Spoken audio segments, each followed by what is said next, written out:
You guys, I'm so excited. And our residents, Linda, are so happy to have you here.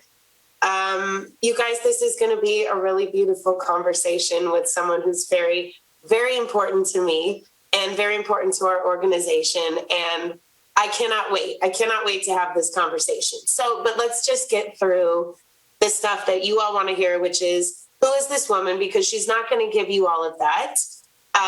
She's too humble to give you her bio, but I will. I'm not above that. I'm going to give you all of that. But we do have my dear friend and a partner of MPTF, Linda Duncombe, who is an executive vice president for City National Bank. And City National Bank has been a part of our industry for about a century. And we're so grateful to have this company as supporting our mission and to really understand our mission. They're not just a company who understands, but they really get it. They really dive in. And then you have people like Linda and her entire team. And of course, we love you, Kelly. I'm not going to name everyone because I will forget somebody, but the entire team is wonderful. But look, we're here to talk about Linda. And I'm so incredibly excited for our audience to learn about Linda Duncombe. And I do have some really fun questions because she's an Aussie. You'll hear that. It's why I had these Tim Tams. They're in my background. These are truly things that you want to get to know and you don't want to get to know. But let's just talk about Linda real quick, and then we're going to get into some questions. Linda's the EVP and Chief Marketing Officer, digital. She truly runs like what the brand of CNB is. And she carries out that mission in such a beautiful way, in such an innovative way, and a way that is really rooted in the heart. And the heart center for a bank is like, that's not normal. And it's why this is such an incredible company. And it has a lot to do with the people involved in your company. And so Linda oversees marketing, client experience, advertising, communications. She's been a part of incredible companies and she's on a lot of boards. And we want to talk about other philanthropies. Like, we're not just here to talk about MPTF, although we're going to talk about MPTF a lot. But Linda, hi. Hello, Court. It's nice to be here and I absolutely adore you as well. So it was a privilege when you asked me to do this. So thank you. This is going to be so much fun. And I know we're going to have to do a part 2 and 3, but of course, because I know enough about you and I want our audience to know a lot about you. And you've come to our campus, which is wonderful. And we'll talk about that. But let's just let everybody get to know you a little bit. So I do sense an accent. Am I right? I could give it away and say g'day, because that typically is how us Australians would say hello. Of course. So tell us though. I mean, how did you get to the States? You know, I know that's like a long version story, but You're here and you obviously are an Aussie and absolutely incredible. How'd you get here? What's a little bit of your story? And so when I was a little girl, I would watch Charlie's Angels and Wonder Woman, and I would say to my parents that one day I was going to live in America. And I think they were hoping I would grow out of it as I got older, and I became more focused on wanting to one day live in the USA. And I had always kept my kind of eye on that prize and that career and personal aspiration. And in 2014, my brother passed away, and it wasn't expected, and it was devastating to my family. And I was then the only child, and my dad had passed away previously, and my mum was like, you have to go live your dreams, like what are you waiting for? And just such a giving, generous person to be like losing a child and then having another one ready to go overseas. And it was the following year that I took a job that brought me to New York, to the US, and I thought I would stay for 3 years. And after 3 years, Russell Goldsmith, who was the CEO and chairman of City National Bank, approached me and almost at the same time was trying to finalise a deal for Kelly Coffee to become the CEO. He saw an amazing culture at City National, but also saw that some new thinking around how we service our clients and communities, and some diversity around our most senior roles was something that would only add to our culture. And so I moved to LA, which feels very much like Sydney. And now I'm only one flight away from home, which is really nice. And I did that. I started January 2nd, 2019 at City National, and I haven't looked back. I just bought a condo in Santa Monica, so I'm very settled and feel very blessed to be fulfilling a childhood dream with the support of my friends and family, especially my mum in Australia, and just having a phenomenal job that allows me to do things like get to know MPTF, charities like yours, people like you, Courteney, and your team. Like, it's truly a privilege to do what I do, and to enjoy it. It's just like the cherry on the cake. I love it. Well, I mean, Linda, you are phenomenal, and I want to talk a little bit more about when you got here, but I would like to pause on just how incredible your mother is, and what you've dealt with, and to have a mom so supportive to push you here when there had been loss at home, and to just say to her daughter, no, I understand that this is where your journey is going to take you. Did you feel any kind of pause? Like what gave you the strength to just say, this is what I need to do, and this is where I'm going? I think a lot of people can learn from that. Yeah, I grew up in a really tiny family, so much love but no money, and just really good parents. Like, my dad was amazing, my mum's phenomenal, and like wanting to fulfill my dream was something that I was prepared to give up, but my mum was not going to let me give that up, especially for her. And she's so proud, and we talk all the time, and she's coming over next month. You're going to meet her, which I'm super excited about. I really do think that, like when my dad passed away, it was sudden as well. And I mean, I am someone who looks for joy in even some of the saddest moments, because every day is a gift. And I could have stayed in Australia and had a very fulfilling life, personally and professionally. I was in a very successful career and job, and still wonderful friends. But I think something would have been like nagging away at me. And the one thing I don't ever want to have in life is a what if. I would prefer to fail and learn than to never try. And I just think life's too short not to do those things. And so I don't want to wake up one day and go, I wish I'd at least tried that yesterday, or something to that effect. And so knowing that I do it with like my family and my friends' support, and that I am someone who wants to pay it forward, because I know how lucky I am, because I work hard, but luck plays a role, and so I always want to try and give back, like with community personally and through my job. But that's what it comes down to, Court, that my mum is just such an amazing person, and she knew it would eat away at me if I hadn't tried. And I haven't just tried, I've excelled at it and really enjoyed it. And just like, living in America for an Australian is like visiting your favourite cousin. I actually don't know what that's like, because my parents were only children, so I have no cousins. But this is what I would imagine, living and visiting your favourite cousin. You had the right cousin. That's what it would be. Yeah, I have the perfect cousin. I mean, who wants to compare? And just, living in Los Angeles and just having this amazing life, and knowing that it's with my mum's support and blessing. So, I just don't have a moment where you go, what if? That would just be such a shame.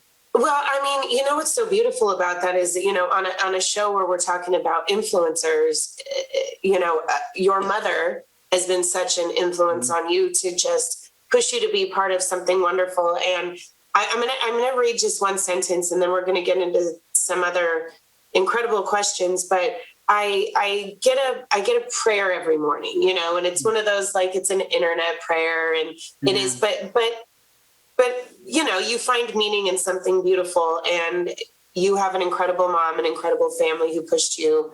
You've met my family. I feel very blessed to have the people who push me in a certain way. But this morning, when I was so excited to talk to you and to be a part of your heart, and this is very much about companies and MPTF, but it's very much about connecting hearts of great people. And that is you more than anything in my entire life. But the prayer that I got today said, today is not just another day that piles on from yesterday. Today is a brand new day, because I am breathing, I am alive, and I can tap into endless possibilities. How grand is that? And that last part of how grand is that sounded so much like you. to just, because I know that not only do we have a great partner in your company, but it's about connecting humans. And that's what makes our jobs fruitful. And to connect with you has been such a blessing. And I want to ask you, so you infuse your heart into every job that you do. You have worked up the proverbial ladder. You have influenced populations. You're part of City National Bank, which we love very much. Why is it important to have philanthropy and corporate social responsibility part of what you do outside of personal life? Why does that matter to you? Yeah, it's a great question. When I first got into banking, I got into banking for a few reasons. I came straight out of school and did all of my studies part-time with the support of my parents. Like, my dad used to drive me to the station because I used to get worried I'd be too tired with the study and the work, and there'd be days they'd bring me my lunch, and like, it was an hour and a half trip from where we lived to where I worked to make sure that I was taking care of myself. But I wanted to give back, and I'm a little older now, but when I joined banking in Australia, banking was still a respected part of the community. And so I wanted to be able to make money, but also give back.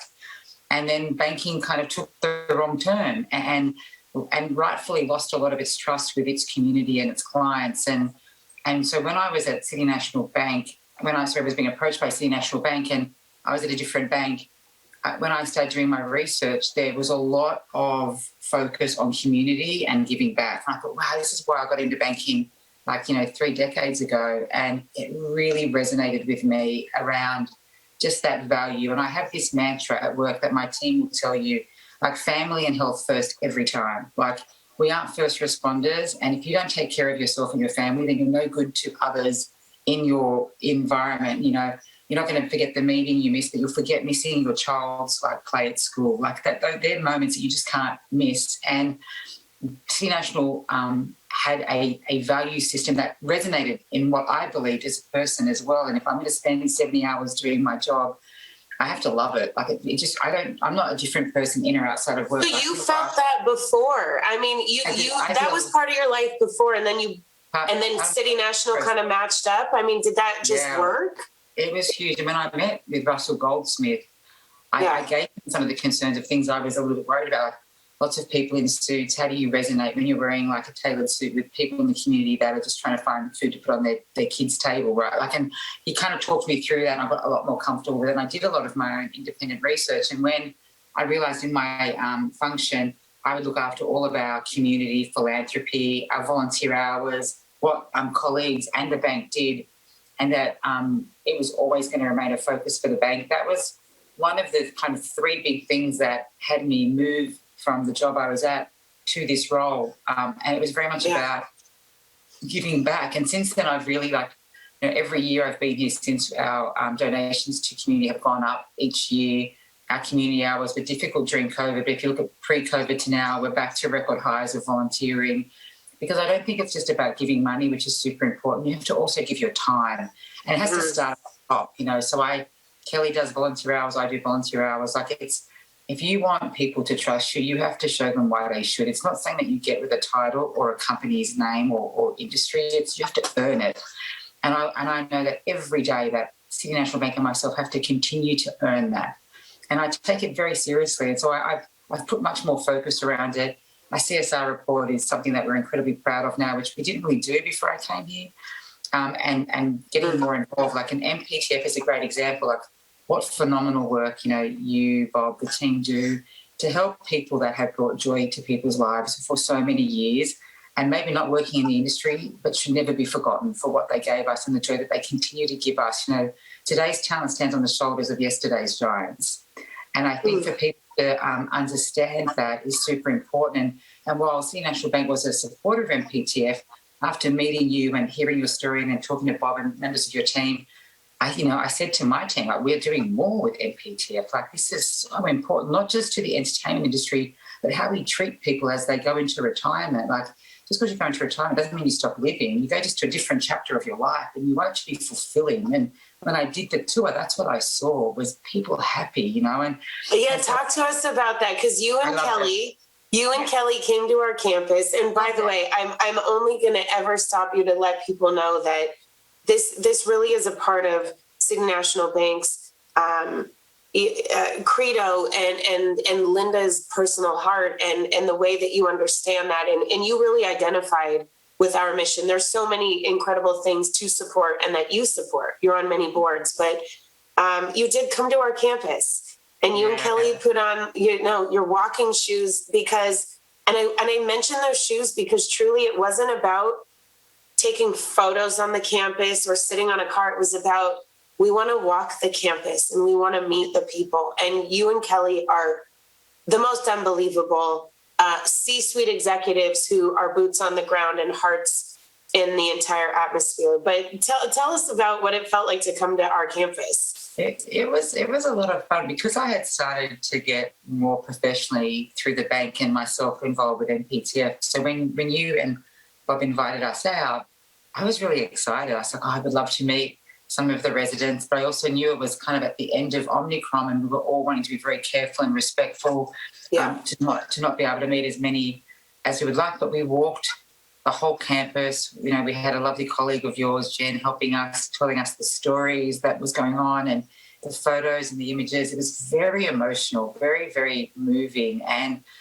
while we had to be a safe distance away, we got to meet a lot of the residents. I probably met like at least half a dozen, which was really cool. And there was one guy who was with the Ice Capades. I don't know if he's watching, but Tom, you just really left such an impression on me in such a positive way. Like, you were just so positive and happy and you've given so much joy to the world. Like literally, I grew up in Australia and I knew what the escapades were, and to see you living a very fulfilling and happy retirement gave me such heart. And you were the representative of the many people that were there and the few that I got to meet on the day. And, I walked away feeling incredibly humbled and very grateful to have done the tour, to be working with MPTF, wanting to do more with MPTF, and we did do more after that. And while that wasn't the purpose of the tour, it definitely brought a lot of things to light for Kelly and I, who was just as moved as I was, and to be able to just see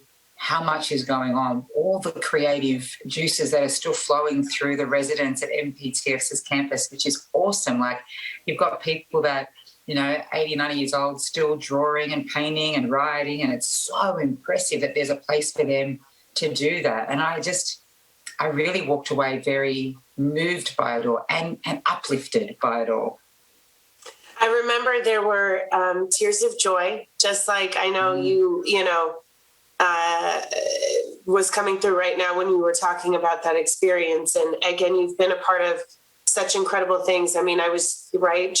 You've been nominated for 4 years in a row for the Variety Power of Women list, and which was so incredible to be there to celebrate you. But I know that morning you were building houses for Habitat for Humanity, literally. So, how unglamorous and glamorous at the same time that you were literally living out your mission that day while you were about to be honored. It's why you deserve all of this, and Kelly as well. And we're so incredibly grateful, but you are very special. And I know that moment was emotional, like it is for everyone, because it's really beautiful to see on our campus how people thrive based on commonalities and things that are creative and that they love. But, you also, again, you have dove in to our mission.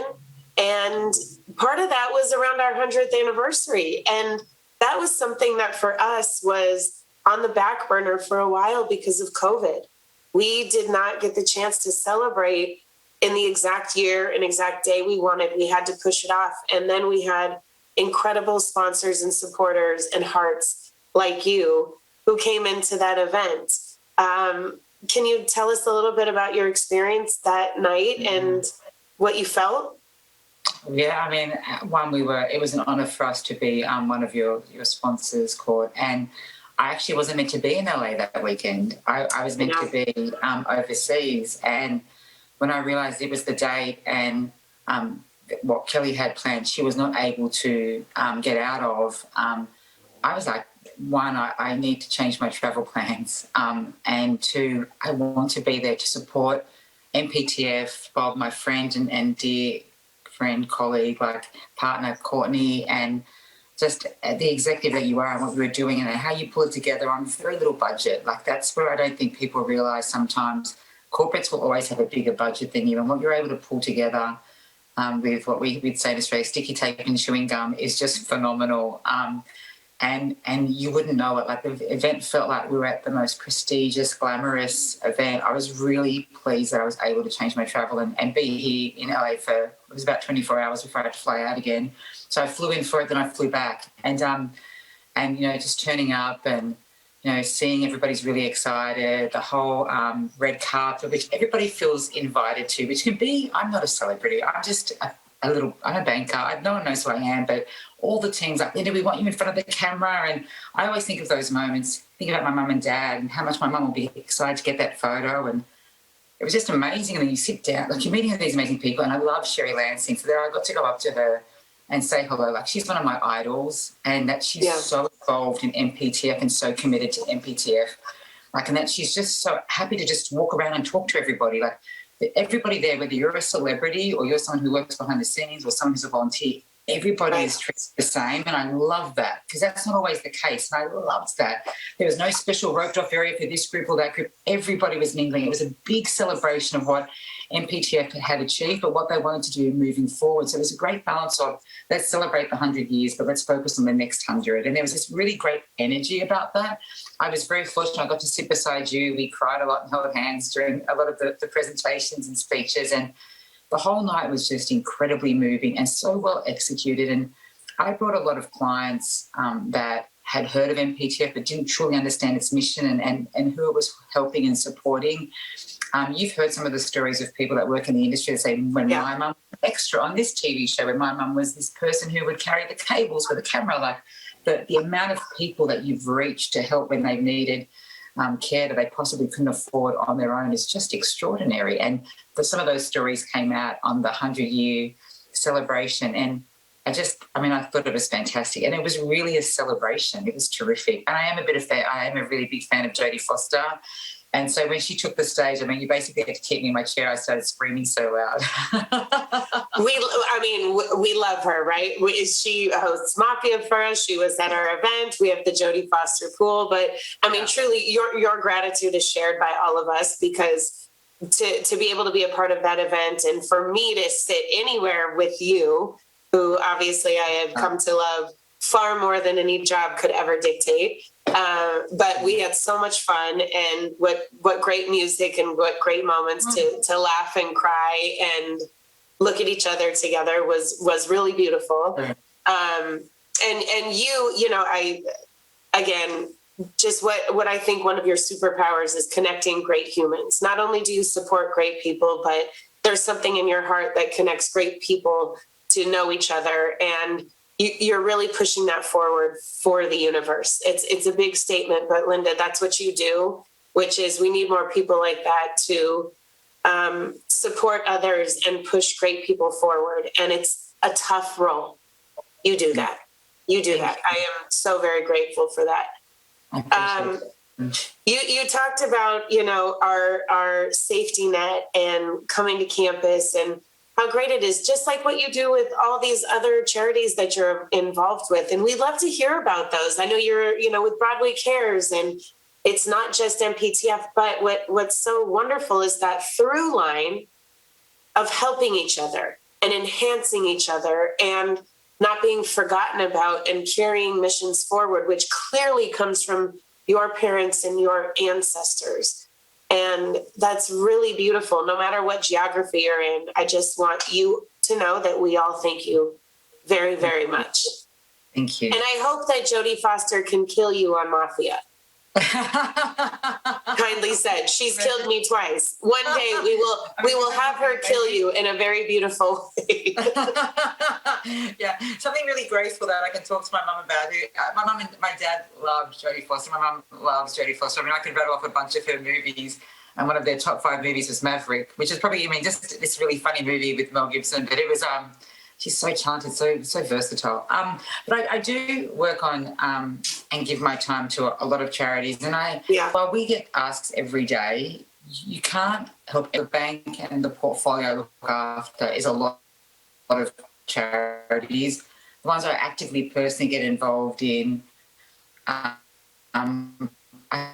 think to be authentic, you have to feel a connection, and I'll make sure no one is forgotten. And I think that's really important because, you know, I see being on the board of the SAG-AFTRA Foundation, you know, how many people actually are working in the industry that have the license and the accreditation.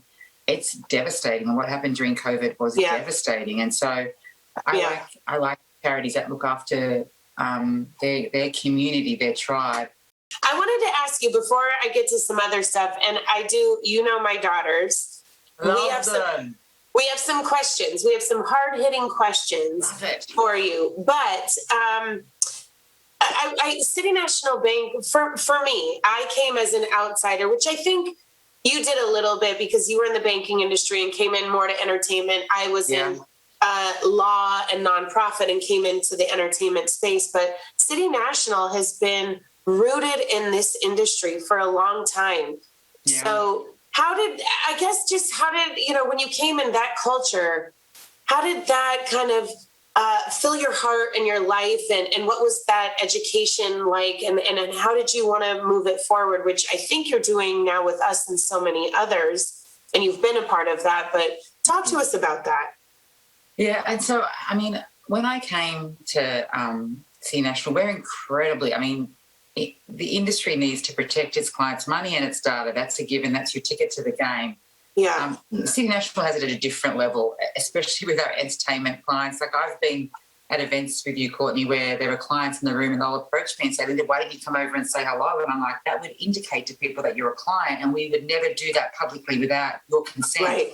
So we take it very, very, very seriously. And it's a very supportive industry within, but getting within can be quite difficult. And so I was very lucky to have Martha Henderson, who runs our entertainment industry, who has been running it almost as long as we've had an entertainment industry. She's a phenomenal woman and really took me under her wing to teach me the industry and the importance of the whole ecosystem, not just the actors and the actresses, which are incredibly important, but the businessmen, an incredibly important part of our value proposition, the studios, the people that work behind the cameras, the people that do everything, from the person who brings everybody their coffee to the person doing the makeup, making sure there's lighting, making sure there's internet connection. I mean, I need one of those people today. It takes a village, does it not? Yeah, it takes a village, exactly. Yeah. And so understanding that ecosystem and building credibility and building people's trust was something that I've done over the last 3 years, and feel very much a part of the industry now, and very inclusive when I see people or people will approach me. And, I want to keep giving back, because I think during even COVID, when it was so tough for the industry, we gave, almost $2 billion of protection loans just to the entertainment industry. And how much? Say that again. Almost $2 billion. I heard you. I just need people to know, how incredible. That's amazing. And we literally put our colleagues on 3 8-hour shifts so we could work 24 hours, 7 days a week to get these loans through. And when the portal that we were being asked to use, this was all brand new, right? We're building this plane in the air. And when we realised that we couldn't do it, and then the complexity of some of our entertainment clients, big business managers, we had to build our own portal, and we built that with clients. We got them all into a virtual room. We built it on a Salesforce platform, and we built it in 4 days, because we knew it was really important to our clients, and so we had to solve the problem. People were not getting paid. People who thought they were going to be working, suddenly everything. Linda, I know your title of, marketing, but it's also, you have about 10 titles, truly, with EVP, and it's digital, and it's innovation, and it's marketing, and it's revenue. It's so much that goes into that. Did you have to face a super quick learning curve? Because I think we all walked into the pandemic not knowing, and what you did, and how I remember you telling me this story of how quickly you all had to pivot, and what an amazing team. But that was not easy, I imagine. No, but that's what I really love about this bank. We were teaching people that weren't frontline bankers or people that assess loans how to process loans. So we had people I had people from my team who does communications, learning how to process a loan. We were teaching people in human resources how to process a loan. Right. Everybody got involved. Everybody. I would go up to the Santa Monica branch because I could walk there from home, and I would do one of the shifts, and I would bring people breakfast. Like, it was, everybody was in on this. And this is also when COVID was very, very scary, and we didn't know what it was and how it was being done. There was no vaccination, and we were allowed to go to work because we were categorised as essential workers. And Right. if we had tried to do this all from home, we weren't ready for that. And I do think that it was interesting. Like, I went home thinking I'd be back in a week or two, like I think most people did. And I didn't want to work from home. Like, I wanted to be around my clients, my community partners, my team. And it was just really difficult. And I saw a report that said what we thought we would see in innovation from a digital perspective in the next 10 years, we saw in the first 90 days of COVID. Because there was this massive pull. I mean, even people like, I'll use my mum as an example, mid-70s, she likes to go into the branch, she'll use the ATM, she might do a little bit of telephone banking. She was never going to use the mobile app. But during COVID, we had no choice. Like, she had to use the app, right? And so and you had to make it accessible to that client. Yeah, absolutely. And we actually launched our mobile app in the middle of COVID. So June 2020, we launched our mobile app. Before that, we didn't have a proper mobile app. So we were finishing the build of that during COVID, all at home. And, keeping the team motivated and focused was really important to me, letting them know how much we appreciated it because clients so desperately needed it. And so, we because of our focus, like our laser focus on our two biggest external stakeholders, like our clients and our community partners, we did whatever we could. Another partner that I don't sit on the board of, but I am involved in because I have a lot of respect for what they do, is Project Angel Food, and they deliver food to people that can't get out of their house. And imagine what that was like in COVID. And so we gave them some more funding, but also through Broadway Cares, we gave them funding to help them, because the risk to not just the patients and the people at home, but to the people delivering them, making the food, but that couldn't stop. Or those people would have not gotten to eat. They would literally not have been fed.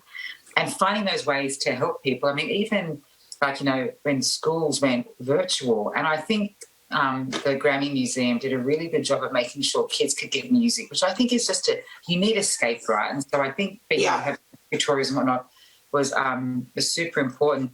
But dialing that up during that time, and then making sure that it didn't matter if you were part of the program beforehand. While COVID was going on, everybody had access to the digital programs that the Grammy Museum was doing, because music can heal, like it can make you happy. And so finding ways to do that. I mean, I was reading books for schools, and which they found highly entertaining because of my accent, but because we couldn't go into the classrooms, like we would do it virtually to them. And we just try to find ways to stay connected, to make sure that our partners knew that we were involved. But I found it incredibly moving, and it's something that I often think about. I was only talking about this with some of my team last week, like how fast we moved to get people the protection loan and get more money. Like, we were ringing like community partners going, it's not a huge amount, but if we gave you this, can it help? Like, we were proactively ringing people because like the lights were like, you think of Hot Broadway, the lights were out, like nothing was going on, right? And while Hollywood and industry started to get quite creative around content production and whatnot, it took a while to pivot, and people really struggled. And I really felt for people that were dependent on that as their income, and suddenly it just goes away. And if you've got, whether you're single, you've got children, elderly dependents, whatever that scenario is, when you lose your income, that's terrifying. During a pandemic that hopefully we will never see in our lifetimes again, it was terrifying. Well, and it's terrifying because you don't have that infrastructure, but you guys kind of were, I think it's very interesting you talk about the identification of essential workers. We all know that essential workers, right, are the frontline workers, nurses and doctors and social workers. But there was this uprising of other essential workers that really helped your life to go on. Right. And MPTF. So you bring up a wonderful segue, because MPTF being a safety net, and then working with Project Angel Food, right, and food insecurity and how you were to get your food, especially. Sure, we like your mom, we all pivoted to like an online resource. Yeah. But not everyone could do that. And then not everyone could figure out the way to then make that online resource work for them. And it took truly a different village. And again, I hope, knock on wood, we never get there again. Mm-hmm. But you bring up Project Angel Food, and then there is another project that you're working with us on, which is so beautiful. I think it's a perfect segue, which is a telethon with KTLA and someone, Janine Drafts, that you have introduced me to. And again, this is an opportunity that you and Kelly and City National Bank brought to MPTF, which is that we get, I believe very strongly in changing the word have to get to. Yeah. I don't have to raise this money. I get to. We get to be in the jobs that we're in. I get to go, to soccer practice at 7 a.m. I get to, whatever it is, we get to do it. And what we get to do together is a KTLA telethon on December 10th, which we want everyone, of course, to tune into. But you've already identified, because you helped Project Angel Food, and you're going to help us with this telethon. And part of that is, and you can speak to this because you're like me, you're in and out of the entertainment industry. You support it, but you're not a direct role in it. Yeah. And Project Angel Food, food insecurity affects all people. You just touched on something very important to us, which we're trying to get through on the telethon, which is how we, the entertainment industry, brings joy to people in the darkest times, or content, whether it's mystery, and sometimes it's dark content. It's whatever it is, it brings emotion to people. So I guess, why would you want us? Thank you, by the way. We're all so grateful that you all are supporting us with this telethon, and it's going to be so much fun. So much fun. You were a part of the Project Angel Food one. We've got Phil Rosenthal. We've got David Wild. We've got amazing people. It's going to be so much fun. But how can we tell people that the film and television industry, if we don't support you directly, like, why it's important to everybody? Hearing it from you makes a lot of difference. What do you think? I think it's great. And I'm really excited that you and Janine connected at such a great She's amazing. They are amazing, by the way, the KTLA team. Yeah, and KTLA has a great reach in their chosen market, which is perfect for MPTF. So all the stars align, and us being involved, and me personally being involved, like, I'm just super excited because we know it's going to be successful, and it's not going to just resonate with an audience that already knows MPTF. It's going to bring a new audience to MPTF, because you're right, I really love that distinction. You don't have to. We get to do these things, and it's a privilege to do them. I love that nuance. It's important, though. And so I'm really excited about that. But I'm a big believer of storytelling. And so it's not just telling the story of the amazing residents that are at the campus. It's about finding those people in the community that have gone through tough times. And part of what helped them was seeing something in the entertainment industry, which I think could be phenomenal. I mean, we're literally brainstorming that. But I think too, like, even if there was something like that connected to a resident, would just be so amazing, on something that helped them get through.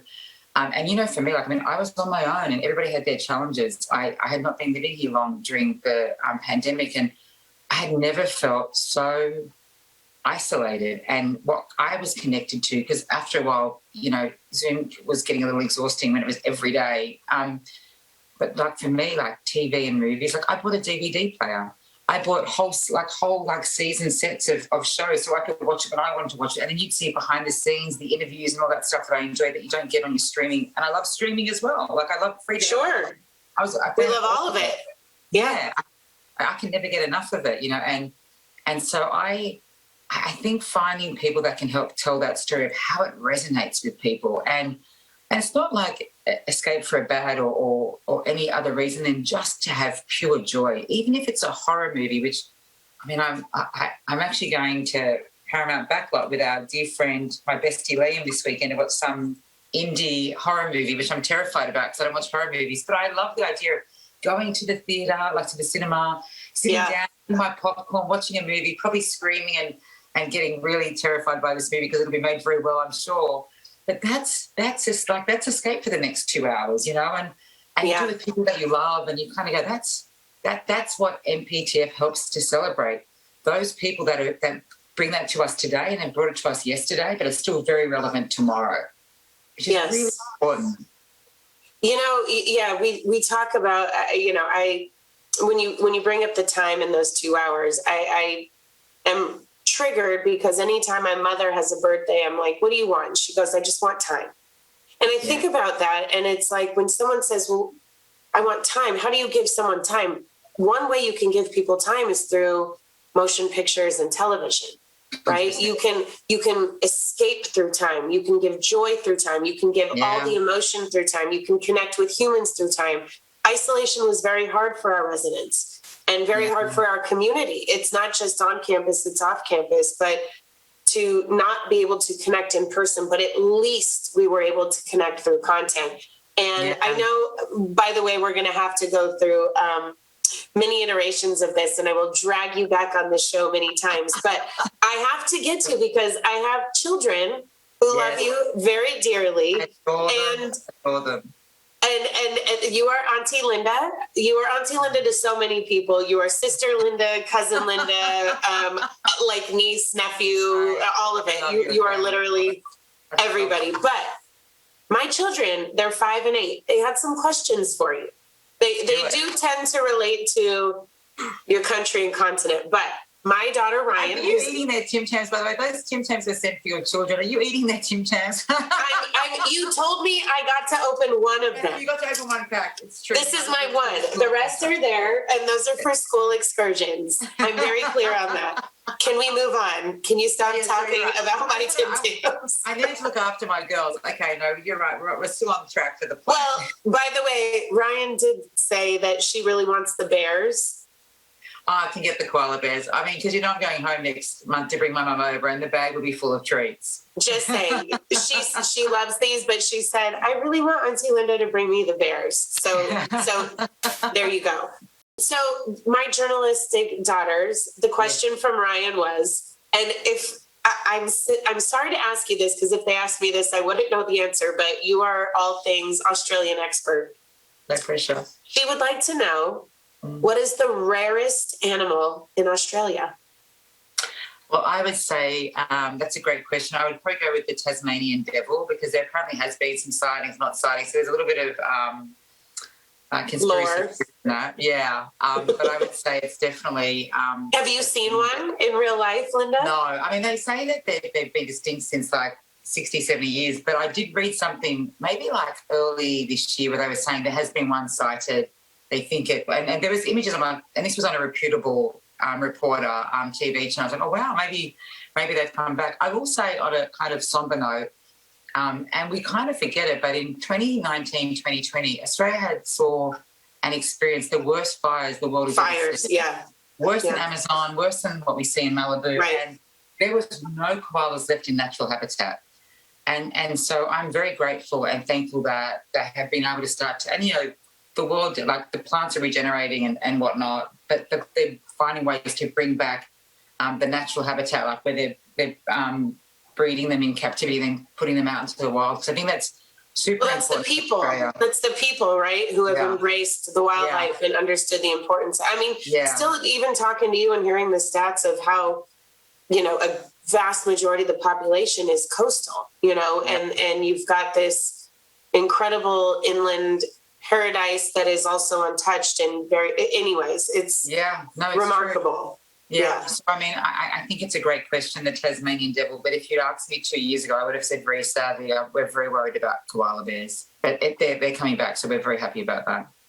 So on the converse, her other part of the question, and then we'll get to Blake's question, was what's the most common animal? That's something that maybe we don't see every day. What's like the most common thing in Australia, animal? I mean, as a native Australian animal, I mean, and I don't know what the numbers are after the fires, but there are a lot of kangaroos in the wild. Like, I mean, not jumping into our backyards in suburbia, but there is a lot of kangaroos.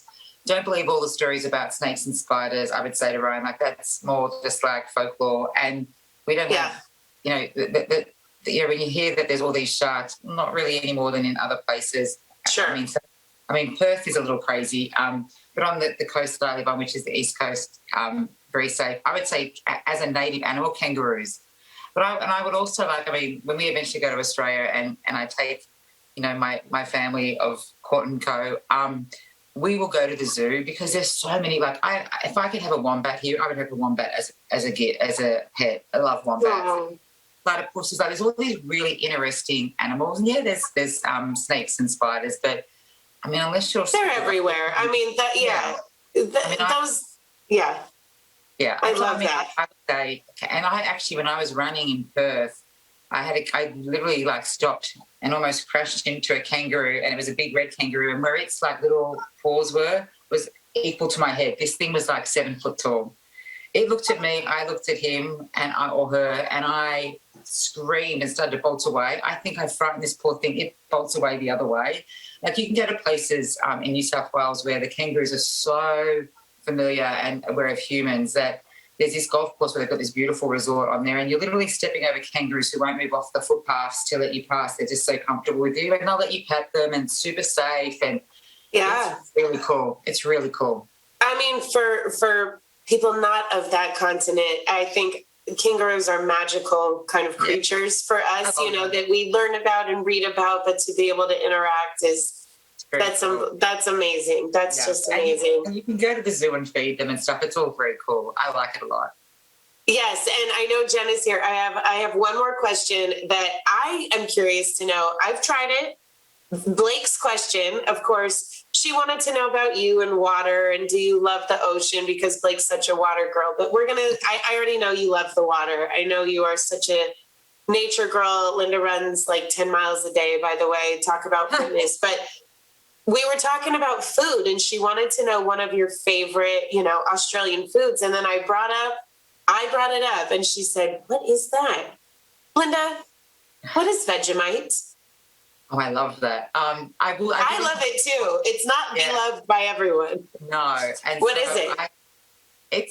It's a spread that we put on sandwiches or toast, and it's very salty, and it's like a very dark brown colour. It reminds me, as I've gotten older, it reminds me of the taste of soy sauce. She asked me, she goes, "Mommy, is this like avocado toast?" I'm like, not quite. No. They do love that, right? But not quite. Yeah, we love avocado. I mean, we'll tell you that we created avocado toast. I don't know if... I think you did. I think brag about it. Yeah, we like to brag about it. But I get like a crumpet or a muffin, and I toast it. I smother it in butter, and I put a little bit of Vegemite on it when I'm really tired, because I feel like it picks me up. Sometimes I'll put like a hard goat's cheese on it as well, which is getting a little fancy now for those of us that love Vegemite. But it's an acquired taste. And like when you see it, like people are spreading it like it's Nutella. No. You spread it very finely. Thin. The butter with the salt, and that's really very nutritious, though, right? I mean, it's like... Yeah. I mean, it's very nutritious. But it is an acquired taste. I mean, I would say the things that I really miss here, and if anybody knows, can you let Courtney know? I'll get my email and let me know. I like pies where it's pastry and there's beef inside with some gravy. We call it a meat pie. It's like if you went to like a football game or some kind of... There's a place in Westwood that does flat whites and meat pies, and it's an Aussie place. It is literally like a flat white coffee and meat pies. Oh my God. I'm going to have to take you there. You have to take me. Meat pies and sausage rolls. And whenever I buy sausage rolls here, I buy them from a restaurant where it's so expensive compared to Australia that I've actually thought about, could I put them in like an ice and an esky and bring them back with me from Australia when I come? I love meat pies and sausage rolls, especially like if I'm sitting on the balcony in the afternoon, I might have friends over and we're having a snack before we go out. I just love that kind of food. So I definitely want to know where this place is called. That does we'll have to, I'll figure out the name. We'll have to, I feel like our residents are drooling right now. And Jen, come back on. They're such foodies, especially Phil Gittleman, and they're going to want all of this. We'll have to do maybe on Australian Food Day one of these days. For sure. I would love that. And I can bring how much fun. Yeah. Just really quickly on the water thing, it's really nice that during COVID, I would walk down to Santa Monica Beach, which is just across the road, and it's the Pacific Ocean, and that goes to Australia, on the east coast of Australia. And my mum would go down with one of my girlfriends, and we would both have our feet in the same water of the Pacific Ocean. I really loved it. So it's a great question. I am a water baby, it was one of the ways that I felt most connected to home. I would walk down and get into the Pacific Ocean. You know what? And it's the question I probably glossed over most because I knew you loved the water. And for Blake to ask that, it was like, oh, we already know that answer, but Yeah. just gave me the most meaningful answer. And to just be able to put your toes in the same water that your family is, like, that's really, really beautiful. And I run about 12 to 13 kilometres a day, which is about 7 miles. I love how you say 10 miles. I sound like some Olympian. But I only running 12 I think it's still, stop. I think 7 miles, 10 miles, it's still Olympic caliber. You are phenomenal, because I know how much you do. I don't understand how much you travel, how many events, what you support. There is something 3 times a week, at least for me, and you're 7 times a week. It's amazing. And I also like to eat. So it's the balance. Like, if I don't run, it'd be terrifying. But I love to be around people. So eating for me is a social thing, and so I need to run. I will get you into pickleball. And eventually, when we bring this pickleball game to our campus, which our residents, please chime in if you want it, because we're going to bring that to campus eventually, and we'll bring Linda to do that. It's so cool. I need to learn this game. You will. Don't worry. I will keep burning your ears about it. All right, Jen. Hi, Jen. Hi. I'm going to hold the 2 tough questions because I know Courtney's for real in wanting to bring you back for another discussion, especially with everything that we've got going on with the telethon. There's no way that once that telethon happens and it's a huge success that the 2 of you can't come back and talk about it. Great. Oh, I'll have her as much as I possibly can. I mean, that's a first world problem. I love hanging out with Courtney. Yep. We will schedule another time. And then I will ask you those 2 big questions. We have got to run, though, because we have another show coming up at noon. So beautiful. Thank you so much for being on with us. Courtney, a great hour. This was wonderful. Linda, I love you so much. I know we got to run. Our entire MPTF family heart goes out to you and Kelly and the City National Bank family. I love you so very much. Thank you for today. I feel the same about you, my dear, and your family and MPTF. So thank you so much. Thank you.